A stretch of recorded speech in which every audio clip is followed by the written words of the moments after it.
ನಿಷ್ಠಾವಂತರು, ಪಕ್ಷವನ್ನ ಕಟ್ಟಿ ಬೆಳೆಸಿರ್ತಕ್ಕಂಥವರು, ಸಾಕಷ್ಟು ಜನ ಪಕ್ಷದಲ್ಲಿ ಇದ್ದು ಅಧಿಕಾರವನ್ನು ಅನುಭವಿಸಿ ಪಕ್ಷವನ್ನು ತ್ಯಜಿಸಿ ಹೋದರೂ ಕೂಡ ಪಕ್ಷದ ಮೇಲೆ ಇರ್ತಕ್ಕಂಥ ಅಭಿಮಾನ, ಸನ್ಮಾನ್ಯ ಕುಮಾರಣ್ಣ ಅವರು ದೇವೇಗೌಡರು ಸಾಹೇಬ್ರ ಮೇಲೆ ಇರ್ತಕ್ಕಂಥ ಒಂದು ಪ್ರೀತಿ ವಿಶ್ವಾಸದಿಂದ ಇವತ್ತಿನವರೆಗೂ ಸನ್ಮಾನ್ಯ ದೇವೇಗೌಡರು ಸಾಹೇಬ್ರ ಕಾಲ್ಗಟ್ಟದ ಸಾಕಷ್ಟು ಹಿರಿಯ ಮುಖಂಡರುಗಳು ಇವತ್ತು ಕೂಡ ಪಕ್ಷದಲ್ಲೇ ಉಳ್ಕೊಂಡಿದ್ದಾರೆ. ಜೊತೆಯಲ್ಲಿ ಅಂಥ ಮನೆತನದ ಆ ಕುಟುಂಬದ ಸಾಕಷ್ಟು ಯುವ ಸಮುದಾಯದ ನನ್ನ ಅಣ್ಣ ತಮ್ಮಂದರು ಅವರು ಕೂಡ ಪಕ್ಷವನ್ನು ಕಟ್ತೇವೆ. ನಮ್ಮ ತಾತ, ನಮ್ಮ ಮುತ್ತಾತ, ನಮ್ಮ ತಂದೆ ಎಲ್ಲರೂ ಕೂಡ ಜನತಾದಳ ಪಕ್ಷದಲ್ಲಿ ಗುರುತಿಸ್ಕೊಂಡಿರ್ತಕ್ಕಂಥವ್ರು. ನಾವು ಕೂಡ ಯಾವ ಕಾರಣಕ್ಕೂ ಪಕ್ಷಕ್ಕೆ ಮೋಸ ಮಾಡ್ತಕ್ಕಂಥ ಪ್ರಶ್ನೆ ಇಲ್ಲ. ಒಂದು ಮಾತನ್ನ ಈ ಸಂದರ್ಭದಲ್ಲಿ ತಿಳಿಸ್ಲಿಕ್ಕೆ ಬಯಸ್ತೇನೆ. ನಾವು ವಿಶೇಷವಾಗಿ ನನ್ನ ಯುವ ಸಮುದಾಯದ ಅಣ್ಣ ತಮ್ಮಂದರಿಗೆ ಈ ಒಂದು ವಿಚಾರವನ್ನು ತಿಳಿಸ್ಲಿಕ್ಕೆ ಬಯಸ್ತೇನೆ. ಇವತ್ತು ನಾವು ನೀವೆಲ್ಲರೂ ಸಾರ್ವಜನಿಕ ಬದುಕಲ್ಲಿ ಇವತ್ತೇನು ಗುರುತಿಸ್ಕೊಂಡಿದ್ದೇವೆ, ಒಂದು ಮಾತು ನಾವು ಯಾವಾಗಲೂ ಮನದಟ್ಟು ಮಾಡ್ಕೊಳ್ಬೇಕಾಗ್ತದೆ. ರಾಜಕಾರಣದಲ್ಲಿ ಅಧಿಕಾರಕ್ಕೋಸ್ಕರ ನಾವು ರಾಜಕಾರಣವನ್ನು ಮಾಡ್ತಕ್ಕಂಥದ್ದಲ್ಲ. ಸಮಾಜದ ಕಟ್ಟ ಕಡೆಯ ವ್ಯಕ್ತಿ ಆತನಿಗೆ ಸಿಕ್ಕಬೇಕಾಗಿರ್ತಕ್ಕಂಥ ಸೌಲಭ್ಯಗಳೇನಿದೆ ಸರ್ಕಾರದ ಕಡೆಯಿಂದ ಇರ್ಬೋದು, ಯಾವುದೇ ಆರ್ಥಿಕವಾಗಿ, ಸಾಮಾಜಿಕವಾಗಿ, ಶೈಕ್ಷಣಿಕವಾಗಿ ಆ ಕಟ್ಟ ಕಡೆಯ ವ್ಯಕ್ತಿ ಅವನಿಗೆ ಸಿಕ್ಕಬೇಕಾಗಿರ್ತಕ್ಕಂಥ ಸೌಲಭ್ಯದಿಂದ ಏನು ವಂಚಿತ ಆಗ್ತಾ ಇರ್ತಾನೆ, ಅಂಥ ಒಬ್ಬ ವ್ಯಕ್ತಿಯ ಪರವಾಗಿ ಧ್ವನಿಯಾಗಿ ಕೆಲಸ ಮಾಡಬೇಕು. ಹೋರಾಟ ಅಂತಕ್ಕಂಥದ್ದು ಕೇವಲ ಅಧಿಕಾರದ ಆಸೆಗೆ, ಅಧಿಕಾರದ ಮೋಹಕ್ಕೆ ಹೋರಾಟ ಮಾಡ್ತಕ್ಕಂಥದ್ದಲ್ಲ. ಸಮಾಜವನ್ನು ಕಟ್ಟತಕ್ಕಂಥದ್ದಕ್ಕೆ, ಸಮಾಜವನ್ನ ಇವತ್ತು ಕಟ್ಟಬೇಕು ಅಂತಕ್ಕಂಥದ್ದಾದ್ರೆ ಯುವ ಸಮುದಾಯದ ಯುವಕರು ಇವತ್ತು ಹೆಚ್ಚಾಗಿ ರಾಜಕಾರಣಕ್ಕೆ ಬರಬೇಕಾಗ್ತದೆ. ಯಾಕೆಂದ್ರೆ ಇಲ್ಲಿ ಬಹಳ ಜನ, ನಾನು ಇವತ್ತಾನೆ ಮಾತನಾಡ್ಬೇಕಾದ್ರೆ ಹೇಳ್ತಾ ಇದ್ದೆ, ಸನ್ಮಾನ್ಯ ದೇವೇಗೌಡರು ಸಾಹೇಬ್ರ ಸಮಕಾಲದ ಹಿರಿಯಕರು, ಕುಮಾರಣ್ಣ ಅವರ ಸಮಕಾಲದ ಹಿರಿಯಕರು ಇವತ್ತಿಗೂ ಪಕ್ಷದಲ್ಲಿದ್ದೀರಿ. ತಾವು ಕೂಡ ಹಿಂದಲ್ಲ ಒಂದು ದಿನ ಯುವಕರಾಗೇನೆ ರಾಜಕಾರಣಕ್ಕೆ ಪ್ರವೇಶ ಮಾಡಿರ್ತಕ್ಕಂಥದ್ದು. ಹಾಗಾಗಿ ಇಂದಿನ ಯುವಕರಿಗೆ ನಾನು ಹೇಳಲಿಕ್ಕೆ ಬಯಸ್ತೇನೆ, ಕರ್ನಾಟಕ ರಾಜ್ಯ ರಾಜಕಾರಣದಲ್ಲಿ ಯಾವುದಾದ್ರೂ ಕ್ರಾಂತಿಕರವಾದಂಥ ಬದಲಾವಣೆಯನ್ನು ತರಬೇಕು ಅಂತಕ್ಕಂಥದ್ದಾದರೆ ಯುವ ಸಮುದಾಯದ ಕೈ ಜೋಡಿಸ್ಬೇಕಾಗ್ತದೆ. ಯುವಕರು ಹೆಚ್ಚಾಗಿ ಮುಂದೆ ಬರಬೇಕಾಗ್ತದೆ. ಹಾಗಾಗಿ ಚುನಾವಣೆಯಲ್ಲಿ ಸಾಕಷ್ಟು ಜನ ಚುನಾವಣೆಗಳಲ್ಲಿ ನಿಂತಿರ್ತೀರಿ. ಆ ಕೂಡಲೇ ಚುನಾವಣೆಗಳಲ್ಲಿ ನಿಲ್ತಾ ಇದ್ದಂಗೆ ಬಹಳಷ್ಟು ಜನಕ್ಕೆ ಫಲ ಕೂಡ ದೊರಕಿರ್ತದೆ, ಎಷ್ಟೋ ಜನಕ್ಕೆ ಆ ಫಲ ಸಿಕ್ಲಿಕ್ಕಿರಲ್ಲ. ಏನಪ್ಪ ನಮಗೆ ಚುನಾವಣೆಯಲ್ಲಿ ಫಲ ಸಿಕ್ಲಿಲ್ವಲ್ಲ ಅಂತಕ್ಕಂಥದ್ದು ಯಾರು ಕೂಡ ಆತ್ಮವಿಶ್ವಾಸ ಕಳ್ಕೊಳ್ಬಾರ್ದು. ನಾನು ಈಗ ತಾನೇ ಹೇಳ್ದಂಗೆ ನಮ್ಮಲ್ಲಿ ಒಂದು ದೃಢವಾದಂಥ ಸಂಕಲ್ಪ ಇರಬೇಕು, ನಮ್ಮ ಉದ್ದೇಶ ಸರಿ ಇರಬೇಕು.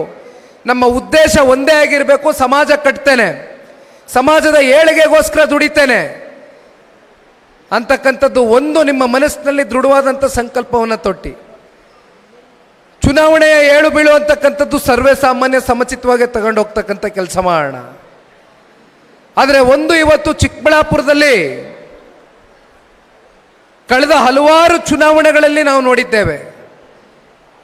ನನಗೆ ಬುದ್ಧಿ ಬಂದಾಗ್ಲಿಂದ, ರಾಜಕಾರಣದ ಸಣ್ಣ ಪುಟ್ಟ ತಿಳುವಳಿಕೆ ಮೂಡಿದಾಗ್ಲಿಂದ ನಾನು ಚಿಕ್ಕಬಳ್ಳಾಪುರದಲ್ಲಿ ಬಹಳ ಹತ್ತಿರದಿಂದ ಗಮನಿಸ್ಕೊಂಡು ಬಂದಿದ್ದೇನೆ. 2004ರ ಚುನಾವಣೆಯಿಂದ ಇಲ್ಲಿಯವರೆಗೂ ಚುನಾವಣೆಗಳನ್ನ ನಾವು ನೋಡ್ತಕ್ಕಂಥದ್ದಾದರೆ ಪ್ರತಿ ಶಾಸಕ ಚುನಾವಣೆಯಲ್ಲೂ ನಾವು ನೋಡಿದ್ದೇವೆ. ವಿಧಾನಸಭಾ ಚುನಾವಣೆಗಳಲ್ಲಿ ಕನಿಷ್ಠ ಪಕ್ಷ ಜನತಾದಳ ಪಕ್ಷವನ್ನ ಪ್ರೀತಿಸ್ತಕ್ಕಂಥ ಮತದಾರ ಬಂಧುಗಳು ಚಿಕ್ಕಬಳ್ಳಾಪುರ ತಾಲೂಕಿನಲ್ಲಿ ಕನಿಷ್ಠ ಪಕ್ಷ 50,000 ಮತಗಳು ಪಕ್ಷದ ಚಿಹ್ನೆ ಅಡಿ ಕ್ರೋಢೀಕರಿಸಿವೆ.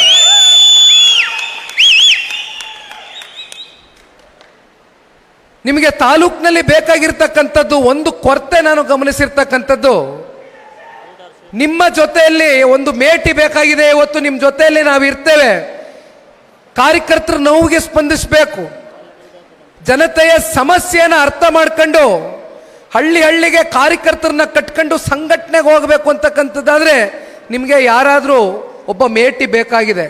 ಆ ಮೇಟಿಯ ಕೊರತೆಯನ್ನು ಇವತ್ತು ನಮ್ಮ ಚಿಕ್ಕಬಳ್ಳಾಪುರ ತಾಲೂಕಿನಲ್ಲಿ ನಾವು ಎದುರು ನೋಡ್ತಾ ಇದ್ದೇವೆ. ನನಗೆ ಗೊತ್ತಾಗಿಲ್ಲ ತಮ್ಮ ಹೆಸರು. ಮೋಹನ್ ರಾಜ್ ಅವರು.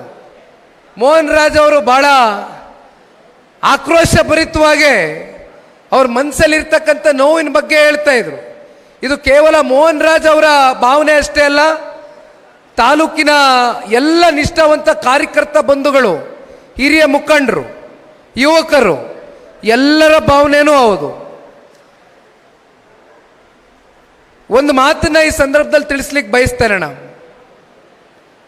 ರಾಮನಗರ ಮತ್ತು ಚಿಕ್ಕಬಳ್ಳಾಪುರ ಎರಡನ್ನೂ ಕೂಡ ಸಮಕಾಲದಲ್ಲಿ ಜಿಲ್ಲಾ ಕೇಂದ್ರವಾಗಿ ಘೋಷಣೆ ಮಾಡಿರ್ತಕ್ಕಂಥ ನಾಯಕರು ಯಾರು?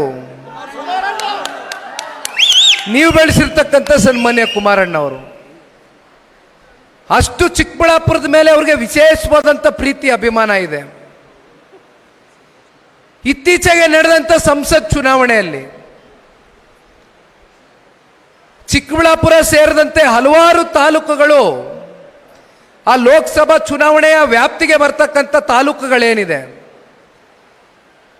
ಎಲ್ಲ ಕಡೆಯೂ ಕೂಡ NDA ಅಭ್ಯರ್ಥಿಯ ಗೆಲುವಿಗೆ ಪ್ರಾಮಾಣಿಕವಾಗಿ ದುಡಿದಿದ್ದೀರಿ, ಪ್ರಾಮಾಣಿಕವಾಗಿ ಸೇವೆ ಸಲ್ಲಿಸಿದ್ದೀರಿ, ಆರೋಗ್ಯಕರವಾದಂಥ ಚುನಾವಣೆ ಮಾಡಿಕೊಟ್ಟಿದ್ದೀರಿ, ಪಕ್ಷದ ಗೌರವವನ್ನು ಎತ್ತಿಡಿದಿದ್ದೀರಿ. ಚಿಕ್ಕಬಳ್ಳಾಪುರ ತಾಲೂಕಿನ ಸಂಸದರು ಡಾಕ್ಟರ್ ಕೆ ಸುಧಾಕರ್ ಅವರು ಕೂಡ ನನಗೆ ಯಾವಾಗಲೂ ಹೇಳ್ತಾ ಇರ್ತಾರೆ, JDS ಪಕ್ಷ ಹಾಗೂ JDS ಪಕ್ಷದ ವರಿಷ್ಠರು ಕಾರ್ಯಕರ್ತರು ಇಲ್ಲದೆ ಹೋಗಿದ್ರೆ ಇವತ್ತು ನಾನು ಈ ಜಿಲ್ಲೆನಲ್ಲಿ ಸಂಸದನಾಗಿ ಆಯ್ಕೆ ಆಗ್ಲಿಕ್ಕೆ ಆಗ್ತಾ ಇರಲಿಲ್ಲ. ಕಾರ್ಯಕರ್ತರ ಶ್ರಮ, ದುಡಿಮೆ ಇವೆಲ್ಲವೂ ಕೂಡ ಇವತ್ತು ನನ್ನನ್ನು ಸಂಸದರಾಗಿ ಆಯ್ಕೆ ಮಾಡ್ತಕ್ಕಂಥದ್ರಲ್ಲಿ ಇವತ್ತು ಬಹಳ ಮುತುವರ್ಜಿಯನ್ನು ವಹಿಸಿದ್ದಾರೆ ಅಂತಕ್ಕಂಥದ್ದನ್ನ ಇದು ನನ್ನ ಮುಂದೆ ಅಷ್ಟೇ ಅಲ್ಲ ಅವ್ರು ಹೇಳೋದು. ನನಗೆ ಬಹಳ ಜನ ಇಲ್ಲಿ ನಮ್ಮ ಮುಖಂಡರುಗಳು ಸಿಕ್ಕಿದಾಗ ಹೇಳ್ತಾ ಇರ್ತಾರೆ, ಇಲ್ಲ ಯಾವಾಗಲೂ ಆ ವಿಚಾರನ ಸುಧಾಕರ್ ಅವರು ಸ್ಮರಿಸ್ಕೊಳ್ತಾ ಇರ್ತಾರೆ ಅಂತಕ್ಕಂಥದ್ದು ಹೇಳ್ತಾ ಇರ್ತಾರೆ. ಯಾಕೆ ಇದನ್ನು ಹೇಳ್ತಾ ಇದ್ದೀನಿ ಅಂದರೆ, ನೋಡಿ ನಿಮ್ಮ ಹೃದಯ ವೈಶಾಲ್ಯತೆ ಯಾವ ಮಟ್ಟಕ್ಕಿದೆ ಅಂದರೆ, ಸನ್ಮಾನ್ಯ ದೇವೇಗೌಡರು ಸಾಹೇಬರು ಹಾಗೂ ಕುಮಾರಣ್ಣ ಅವರು ಕೇಂದ್ರದಲ್ಲಿ ಲೋಕಸಭಾ ಚುನಾವಣೆಯ 1 ತಿಂಗಳು ಪೂರ್ವದಲ್ಲಿ ತಗೊಂಡಂಥ ನಿರ್ಧಾರ, NDA ಮಿತ್ರಿಕೂಟದ ಭಾಗವಾಗಿ ಜನತಾದಳವು ಕೂಡ ನಮ್ಮ ಬೆಂಬಲವನ್ನು ಸೂಚಿಸಿದ್ವಿ.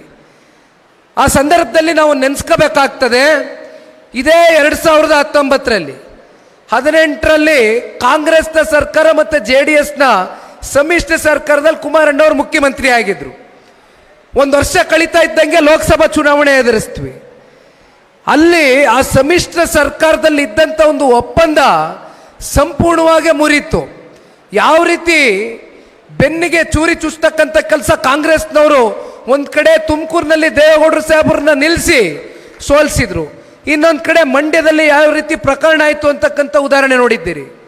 ಆದರೆ ತಾವುಗಳು ತಗೊಂಡಂಥ ನಿರ್ಧಾರ, ಭಾರತೀಯ ಜನತಾ ಪಾರ್ಟಿಯ ಕಾರ್ಯಕರ್ತರು ಇವತ್ತಿಲ್ಲ, ಇದು ಜನತಾದಳ ಪಕ್ಷದ ಮುಖಂಡರ ಕಾರ್ಯಕರ್ತರ ಸಭೆ. ಆದರೆ ನನ್ನ ಮಾಧ್ಯಮದ ಸ್ನೇಹಿತರಿಗೂ ಈ ಸಂದರ್ಭದಲ್ಲಿ ಮಾಧ್ಯಮಗಳಲ್ಲಿ ತಿಳಿಸ್ಲಿಕ್ಕೆ ಬಯಸ್ತೇನೆ, ಭಾರತೀಯ ಜನತಾ ಪಾರ್ಟಿ ಮತ್ತು ಜನತಾದಳ ಪಕ್ಷದ ಕಾರ್ಯಕರ್ತರ ಸಮ್ಮಿಲನ, ನಿಮ್ಮ ಒಂದು ಒಪ್ಪಂದ ಎಷ್ಟರ ಮಟ್ಟಕ್ಕೆ ಆರೋಗ್ಯಕರವಾಗಿತ್ತು ಅಂದರೆ, 28 ಲೋಕಸಭಾ ಕ್ಷೇತ್ರದಲ್ಲಿ ಗೌರವಾನ್ವಿತ ನಮ್ಮ ದೇಶದ ಪ್ರಧಾನಮಂತ್ರಿಗಳು ಶ್ರೀ ನರೇಂದ್ರ ಮೋದಿಜಿ ಅವರಿಗೆ 7.5 ಕೋಟಿ ಕನ್ನಡಿಗರ ಒಂದು ಆಶೀರ್ವಾದವನ್ನು ಪಡೆಯುವ ಮೂಲಕ 19 ಜನ ಸಂಸದರನ್ನ ಇವತ್ತು ಸಂಸತ್ಗೆ ನರೇಂದ್ರ ಮೋದಿಜಿ ಅವರಿಗೆ ಕೊಡುಗೆಯಾಗಿ ಕೊಟ್ಟಿರ್ತಕ್ಕಂಥದ್ದು ನಮ್ಮ ಜನತಾದಳ ಪಕ್ಷ ಹಾಗೂ ಭಾರತೀಯ ಜನತಾ ಪಾರ್ಟಿಯ ಕಾರ್ಯಕರ್ತರ ಒಂದು ಆರೋಗ್ಯಕರವಾದಂಥ ಒಂದು ಚುನಾವಣೆಯ ಹಿನ್ನೆಲೆ ಇವತ್ತು ನಮಗೆ ಇಂಥ ಒಳ್ಳೆ ಫಲ ಸಿಕ್ಕಿದೆ. ಬಹಳ ಜನ ಗೊತ್ತಿರಲಿಕ್ಕಿಲ್ಲ, ಲೋಕಸಭಾ ಚುನಾವಣೆ ಕಳೆದು 1 ವರ್ಷ ಮೇಲಾಯಿತು. 1 ವರ್ಷ 1 ತಿಂಗಳು, 1 ವರ್ಷ 2 ತಿಂಗಳಾಗಿರ್ಬೇಕು. ಒಂದು ಮುಂದುವರೆದ ಭಾಗವಾಗಿ ಒಂದು ಮಾತು ತಿಳಿಸ್ಲಿಕ್ಕೆ ಬಯಸ್ತೇನೆ. ಯಾವ ರೀತಿ ಮುಂದಿನ ವಿಧಾನಸಭಾ ಚುನಾವಣೆಯ ಸಾರ್ವತ್ರಿಕ ಚುನಾವಣೆ ಟ್ರೆಂಡ್ ಇರುತ್ತೆ ಅನ್ನೋದಕ್ಕೆ ಒಂದು ಸಣ್ಣ ಉದಾಹರಣೆ. 19 ಜನ ಸಂಸದರನ್ನ ಗೆದ್ವಿ ಅಂತಕ್ಕಂಥದ್ದನ್ನ ಹೇಳಿದೆ. ಆದರೆ NDA ಮಿತ್ರಕೂಟದ ಅಭ್ಯರ್ಥಿಗಳು ಏನು 19 ಜನ ಸಂಸದರು ಗೆದ್ರಲ್ಲ, 151 ವಿಧಾನಸಭಾ ಕ್ಷೇತ್ರ ವ್ಯಾಪ್ತಿಯಲ್ಲಿ ಪ್ರಚಂಡ ಬಹುಮತದ ಲೀಡನ್ನು ತಗೊಂಡಿರ್ತಕ್ಕಂಥ ಉದಾಹರಣೆ ನಮ್ಮ ಕಣ್ಮುಂದೆ ಇದೆ. ಅಂದರೆ ನಾಳೆ ಚುನಾವಣೆ ಏನಾದರೂ ವಿಧಾನಸಭಾ ಚುನಾವಣೆ ಘೋಷಣೆ ಆದರೆ, 1 ವರ್ಷ ಹಿಂದೆ ನಡೆದಂಥ ಸಂಸತ್ ಚುನಾವಣೆಯಲ್ಲಿ 151 ಸ್ಥಾನದಲ್ಲಿ ಜನತಾದಳ ಪ್ಲಸ್ ಬಿಜೆಪಿ ಒಟ್ಟಾರೆಯಾಗಿ NDA ಅಭ್ಯರ್ಥಿಗಳು ಮುನ್ನಡೆಯನ್ನು ಸಾಧಿಸಿರ್ತಕ್ಕಂಥ ಡೇಟಾ ಬೇಸ್ ನಮ್ಮ ಹತ್ರ ಇದೆ. ಹಾಗಿದ್ದಾಗ ಇವತ್ತು ಯಾವ ರೀತಿ ಈ ರಾಜ್ಯ ಸರ್ಕಾರದ ವೈಫಲ್ಯತೆಗಳು, ದೃಢಾಡಳಿತ, ಭ್ರಷ್ಟಾಚಾರ ಪ್ರತಿ ಹಂತದಲ್ಲೂ ನೋಡ್ತಾ ಇದ್ದೇವೆ. ನಿನ್ನೆ ದಿನ ನಾನು ಒಂದು ಸಾಮಾಜಿಕ ಜಾಲತಾಣದಲ್ಲಿ ನೋಡ್ತಾ ಇದ್ದೆ, ನಮ್ಮ ಮೀಡಿಯಾ ಪರ್ಸನ್ನು ಒಂದು ವಿಡಿಯೋನ ಕಳಿಸ್ಕೊಟ್ಟಿದ್ದ. ನಮ್ಮ ರಾಜ್ಯದ ಮುಖ್ಯಮಂತ್ರಿಗಳು ಅನ್ನಭಾಗ್ಯದ ಬಗ್ಗೆ ಹೇಳ್ತಾರೆ, 5 ಕಿಲೋ ಅಕ್ಕಿ ಕೊಡ್ತಾ ಇದ್ದೇವೆ ಅಂತ ಹೇಳ್ತಾರೆ. ಆದರೆ ಆ ಅಕ್ಕಿನ ಕೊಡಲಿಕ್ಕೆ ಆ ಟ್ರಾನ್ಸ್ಪೋರ್ಟ್ ಏನಿದೆಯಾ, ಆ ಬಸ್ ಟ್ರಾನ್ಸ್ಪೋರ್ಟು, ಆ ಲಾರಿ ಅವರಿಗೆ ಕಳೆದ 4-5 ತಿಂಗಳಿಂದ 250 ಕೋಟಿ ರೂಪಾಯಿಯಷ್ಟು ಹಣ ಅವ್ರಿಗೆ ಪಾವತಿ ಮಾಡದೆ ಬಾಕಿ ಉಳಿಸ್ಕೊಂಡಿದ್ದಾರೆ. ಪಾಪ ಅವರು ರಾಜ್ಯ ಘಟಕದ ಅವರು ಲಾರಿ ಮಾಲೀಕರು, ಓನರು ಭಾಳ ಮನನೊಂದು ಒಂದು ಮಾತನ್ನ ಹೇಳ್ತಾರೆ. ನೋಡಿ, ನಾವೆಲ್ಲ ಲಾರಿಗಳು ನಮ್ಮನೆ ಹೆಣ್ಣು ಮಕ್ಕಳ ಒಡವೆಗಳನ್ನ ಅಡ ಇಟ್ಟು ಇವತ್ತು ಬಡ್ಡಿ ಕಟ್ತಾ ಇದ್ದೇವೆ. ಫೈನಾನ್ಸಿಯರ್ಗಳು ಬಂದು ಲಾರಿಯನ್ನು ಸೀಸ್ ಮಾಡಿ ಎತ್ಕೊಂಡು ಹೋಗ್ತಕ್ಕಂಥ ಪರಿಸ್ಥಿತಿ ಬಂದಿದೆ. ದಯವಿಟ್ಟು 250 ಕೋಟಿ ರೂಪಾಯಿಯಷ್ಟು 4-5 ತಿಂಗಳ ಇವತ್ತು ನೀವು ಹಣ ಪಾವತಿ ಮಾಡದೆ ಬಾಕಿಯನ್ನು ಉಳಿಸ್ಕೊಂಡಿದ್ದೀರಿ. ಲಾರಿ ಮಾಲೀಕರಿಗೆ, ಆ ಟ್ರಾನ್ಸ್ಪೋರ್ಟ್ ಮಾಡ್ತಕ್ಕಂಥ ಮಾಲೀಕರಿಗೆ ದಯವಿಟ್ಟು ನಮ್ಮನ್ನು ಉಳಿಸಿ ಅಂತ ಪಾಪ ಕೇಳ್ಕೊಂಡಿದ್ದಾರೆ. ಇದು ನಿನ್ನೆ ನಡೆದಿರ್ತಕ್ಕಂಥ ಘಟನೆ. ಪ್ರತಿನಿತ್ಯ ಒಂದೊಂದು ಘಟನೆ ನಡೀತಾ ಇದೆ ನಮ್ಮ ರಾಜ್ಯದಲ್ಲಿ. ಕಾಂಗ್ರೆಸ್ನ ಸ್ವಪಕ್ಷದ ಶಾಸಕರು, ಜನತಾದಳ ಪಕ್ಷದವ್ರು ಬೇಡ, ಬಿಜೆಪಿ ಪಕ್ಷದವ್ರು ಬೇಡ, ಇಲ್ಲಿ 2 ಹಿರಿಯ ಶಾಸಕರು ಕೂತಿದ್ದಾರೆ, ಅದರಲ್ಲೊಬ್ರು ಮಾಜಿ ಮಂತ್ರಿಗಳಿದ್ದಾರೆ. ಮಂಜಣ್ಣ ಅವರು ಬಹುಶಃ ಅವರು ಸುದೀರ್ಘವಾದಂಥ ರಾಜಕಾರಣದ ಜೀವನದಲ್ಲಿ ಎಷ್ಟೋ ಸರ್ಕಾರದಲ್ಲಿ ಮಂತ್ರಿಗಳ ಕೆಲಸ ಮಾಡಿದ್ದಾರೆ, ಹಲವಾರು ಬಾರಿ ಶಾಸಕರಾಗಿ ಆಯ್ಕೆಯಾಗಿದ್ದಾರೆ. ಆದರೆ ಬಹುಶಃ ಮಂಜಣ್ಣ ಅವರು ಹೇಳಬೇಕಾಗ್ತದೆ, ರವಿ ಅಣ್ಣ ಅವರು ಹೇಳಬೇಕಾಗ್ತದೆ, ಬೇಡ ಜನತಾದಳದವ್ರಿಗೆ ಯಾಕೆ ಪ್ರಶ್ನೆ ಮಾಡೋದು.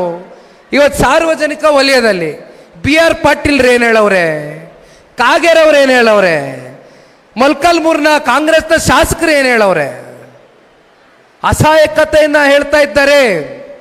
ಎಷ್ಟು ಅಸಹಾಯಕರಾಗಿದ್ದೀವಿ. ನಮಗೆ 10 ರೂಪಾಯಿ ಇವತ್ತು ಸರ್ಕಾರದಲ್ಲಿ ಅನುದಾನ ಸಿಗ್ತಾ ಇಲ್ಲ.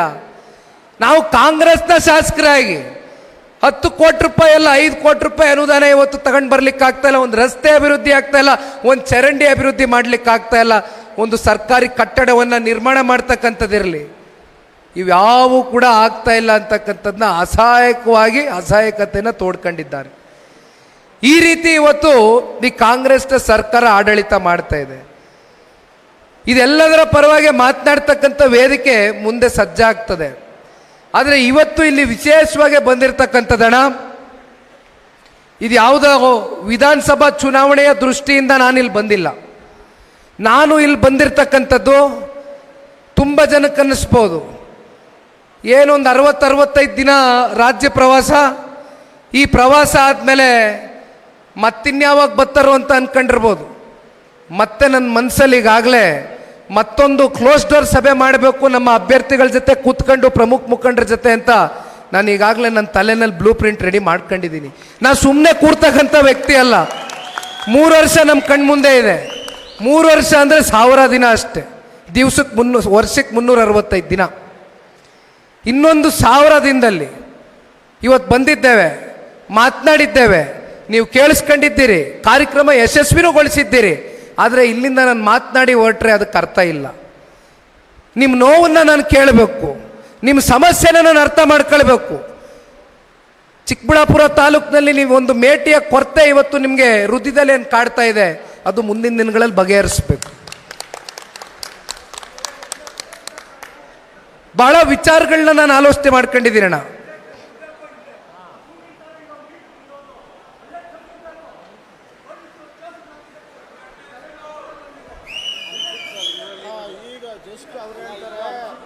ನೋಡಿ, ಒಬ್ರು ಹಿರಿಯಕರು ಹೇಳ್ತಾರೆ, ಅಂತಿಂತ ಗಂಡಲ್ಲ ಒಳ್ಳೆ ಟಗರ್ಬೇಕು ಅಂತ ಕೇಳ್ತಾರೆ.